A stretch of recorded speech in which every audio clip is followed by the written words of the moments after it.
वर्षातु की उस काली रात को जब आकाश में बिजलियां कौंध रही थीं और मूसलाधार बारिश के शोर में गांव के कुत्ते तक दब गए थे, गरीब कुम्हार धर्मू की टपकती झोपड़ी में अचानक दरवाजे पर जोरदार खटखटाहट हुई। बाहर एक स्याह घोड़े पर सवार घायल सवार था, जिसकी छाती से खून की धारा बह रही थी।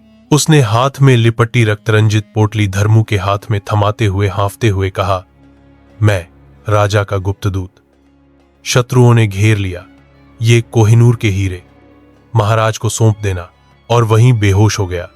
धर्मू ने उसे अपने बिस्तर पर लिटाया, घाव धोए, पर जब उसकी नजर चमचमाते हीरों पर पड़ी तो उसका दिल धक से रह गया।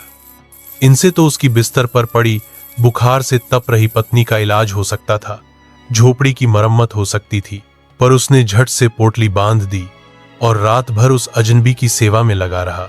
प्रातःकाल जब दूत का प्राणांत हो गया तो धर्मू ने हीरों को हाथ तक न लगाया और बारिश में भीगता हुआ 3 कोस पैदल चलकर राजमहल पहुंचा, जहां प्रहरियों ने उसकी फटी धोती और कीचड़ से सने पैर देखकर अंदर जाने से रोकना चाहा। पर तभी महल की बालकनी से राजा की नजर उस कांपते हुए कुम्हार पर पड़ी, जो अपनी जान जोखिम में डालकर भी कोशिश कर रहा था कि बहुमूल्य खजाना सुरक्षित महाराज के हाथों में पहुंच जाए। दरबार में जब धर्मू ने सारा वृत्तांत सुनाया और बिना एक पैसा छुए हीरे लौटाए तो राजा गदगद हो उठा।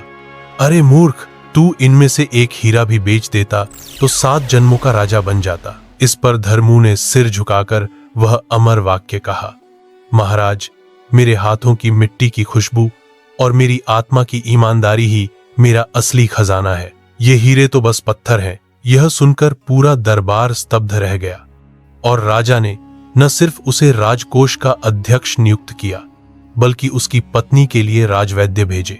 और जिस क्षण धर्मू ने पद की शपथ ली, अचानक उसकी खाली हथेली में स्वर्णिम प्रकाश फूटा और एक दिव्य कमल प्रकट हुआ, जिसकी सुगंध से सारा महल महक उठा। यह था धर्मराज का आशीर्वाद, जिसे देख सभी दरबारी नतमस्तक हो गए, क्योंकि सच्चा धर्म कभी अकेला नहीं जाता, वह तो चमत्कारों को जन्म देता है।